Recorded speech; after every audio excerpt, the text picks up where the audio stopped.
L'étang de l'îlet à étals et le jardin botanique de Metz, ou comment sauvegarder les espèces menacées. Il date du XVIIe siècle, est mentionné sur les fameuses cartes du comte Ferrari en 1775, il est alors le plus grand étang de Wallonie après Virel. Il couvre alors près de 60 as et est exploité comme étang d'élevage de poissons, sans doute des carpes. En 1864, l'étang semble avoir complètement disparu au profit de prairies marécageuses. Il s'est envasé. À la fin du XIXe siècle, on y plante des conifères, il sonne le glas d'une flore et d'une faune riche et diversifiée. En 1997, la commune Gomez d'Étals rachète le site et l'idée de le retransformer en marais fait son chemin. Depuis les travaux de restauration de l'ancien marais en 2015, les résultats se voient à l'œil nu. On peut observer une série d'oiseaux, de roselières qu'on ne voyait plus dans la région depuis des décennies, s'exclame Marc Hamil, agent au département Wallon Nature et Forêt en province de Luxembourg. Il y a bien sûr le retour des migrateurs qui s'y arrêtent, mais il y a aussi tout ce qui niche désormais sur place, comme la phragmite des joncs qui avait totalement disparu de la province, car l'oiseau ne niche que dans des roselières. Et d'expliciter quelque peu. On a d'abord vu revenir un couple, puis deux, puis trois. Aujourd'hui, 5 couples s'y sont installés. Les libellules s'y reproduisent très bien, l'îlet est devenu un site majeur de Wallonie pour cette espèce. Même la cigogne noire, qui avait déserté les lieux, est en train de revenir. En fait, la disparition est réversible, tant que l'espèce continue d'exister. Et pour les espèces botaniques, aussi la biodiversité s'enrichit. L'administration wallonne tient un inventaire scientifique des espèces tant végétales qu'animales qui sont de retour sur ces sites de protection, mais aussi des espèces menacées. Degré à lire aussi, biodiversité, que puis-je faire pour contribuer à protéger les abeilles? Pour Marc Hamil, ces zones sont primordiales pour sauvegarder la biodiversité, car elles représentent des sortes de réservoirs dans lesquels les espèces en danger sont protégées pour leur nourriture, leur reproduction et leur repos. Et cela se répercute sur la nature tout autour, qui s'enrichit en biodiversité à son tour. Nous espérons pouvoir créer bientôt des réseaux de réserves naturelles pour les connecter les unes aux autres, lance l'agent Nature et Forêt. Restaurer des habitats c'est bien, mais encore faut-il bien connaître les différentes espèces. Au jardin botanique de Metz, des scientifiques dressent l'inventaire de toutes les plantes sauvages de Belgique. C'est ici qu'est produite depuis 200 ans la flore de Belgique, basée sur des enquêtes de terrain, des herbiers, elle permet de suivre l'évolution des espèces végétales de notre royaume. Quenet, porte-parole à Metz explique, ces dernières années, nous focalisons sur les plantes invasives. Elles sont responsables aussi de la perte de biodiversité.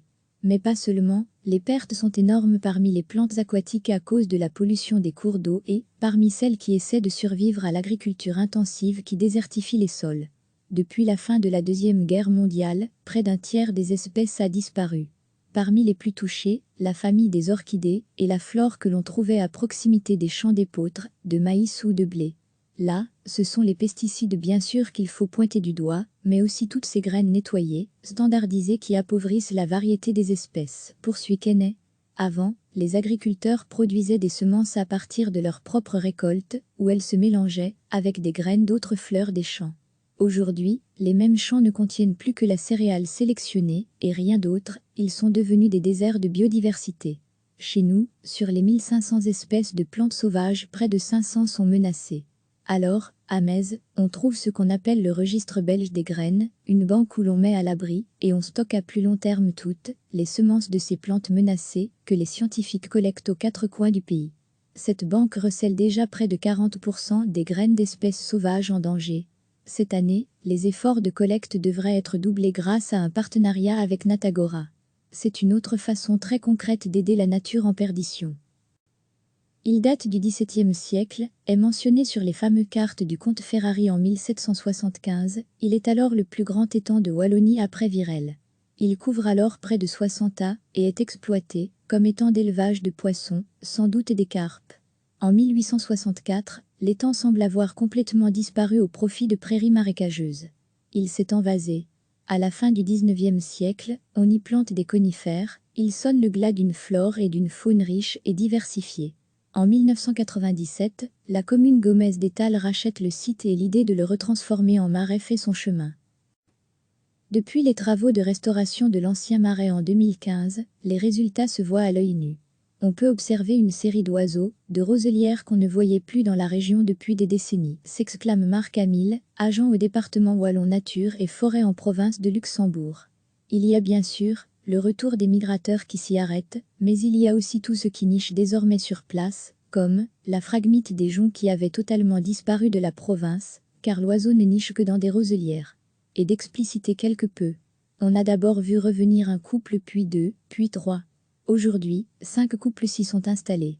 Les libellules s'y reproduisent très bien, l'îlet est devenu un site majeur de Wallonie pour cette espèce. Même la cigogne noire, qui avait déserté les lieux, est en train de revenir. En fait, la disparition est réversible, tant que l'espèce continue d'exister. Et pour les espèces botaniques, aussi la biodiversité s'enrichit. L'administration wallonne tient un inventaire scientifique des espèces tant végétales qu'animales qui sont de retour sur ces sites de protection, mais aussi des espèces menacées. Degré à lire aussi, biodiversité, que puis-je faire pour contribuer à protéger les abeilles? Pour Marc Hamil, ces zones sont primordiales pour sauvegarder la biodiversité, car elles représentent des sortes de réservoirs dans lesquels les espèces en danger sont protégées pour leur nourriture, leur reproduction et leur repos.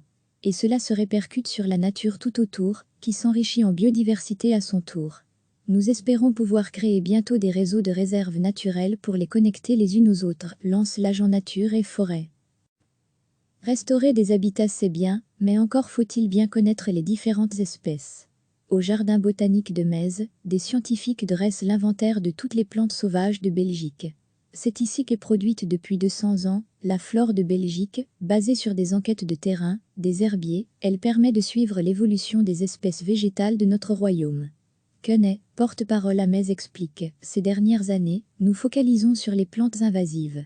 Elles sont responsables aussi de la perte de biodiversité. Mais pas seulement, les pertes sont énormes parmi les plantes aquatiques à cause de la pollution des cours d'eau et parmi celles qui essaient de survivre à l'agriculture intensive qui désertifie les sols. Depuis la fin de la Deuxième Guerre mondiale, près d'un tiers des espèces a disparu. Parmi les plus touchées, la famille des orchidées et la flore que l'on trouvait à proximité des champs d'épeautre, de maïs ou de blé. Là, ce sont les pesticides bien sûr qu'il faut pointer du doigt, mais aussi toutes ces graines nettoyées, standardisées qui appauvrissent la variété des espèces, poursuit Quenet. Avant, les agriculteurs produisaient des semences à partir de leurs propres récoltes, où elles se mélangeaient avec des graines d'autres fleurs des champs. Aujourd'hui, les mêmes champs ne contiennent plus que la céréale sélectionnée, et rien d'autre, ils sont devenus des déserts de biodiversité. Chez nous, sur les 1500 espèces de plantes sauvages, près de 500 sont menacées. Alors, à Metz, on trouve ce qu'on appelle le registre belge des graines, une banque où l'on met à l'abri, et on stocke à plus long terme toutes les semences de ces plantes menacées que les scientifiques collectent aux 4 coins du pays. Cette banque recèle déjà près de 40% des graines d'espèces sauvages en danger. Cette année, les efforts de collecte devraient être doublés grâce à un partenariat avec Natagora. C'est une autre façon très concrète d'aider la nature en perdition. Cliquez sur s'abonner pour recevoir les dernières nouvelles.